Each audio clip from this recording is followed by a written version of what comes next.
Au menu de la presse sportive cybernétique, le regroupement des Lions indomptables de football du Cameroun en prélude à la double confrontation contre le Kenya. Les Lions indomptables heureux du retour à l'ordre dans la tanière, c'est le titre de Camer Foot Info. Le journal propose le message rédigé et rendu public par les Lions indomptables actuellement en stage à Yaoundé. Camfoot en parle également. Le journal fait savoir qu'après le dénouement favorable du conflit entre le MINSEP et la FECAFOOT, les joueurs, via un communiqué, ont exprimé leur satisfaction. La déclaration de Vincent Aboubakar et ses coéquipiers est à lire sur Camfoot. Pendant ce temps, Hans-Alexandre Anapak Baka ouvre la porte aux Lions indomptables, révèle Cameroun Files.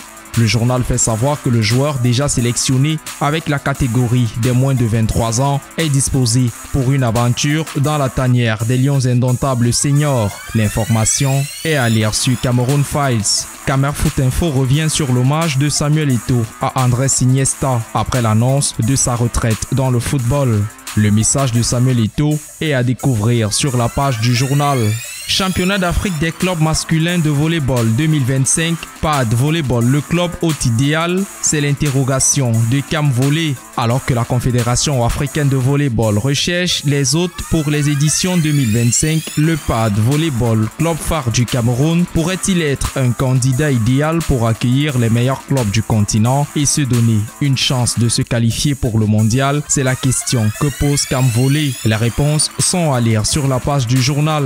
Ruby Kaza s'intéresse à la Ligue régionale de rugby du littoral. Le journal renseigne que le bureau directeur de la Ligue régionale du littoral s'est réuni samedi 5 octobre à Douala pour s'accorder sur les aménagements à faire pour les propositions de textes de statut transmises par le comité de normalisation de la FECA Rugby. D'autres détails à lire sur Rugby Kaza. La sueur rapporte les propos de Francis Ngannou sur le MMA et la boxe.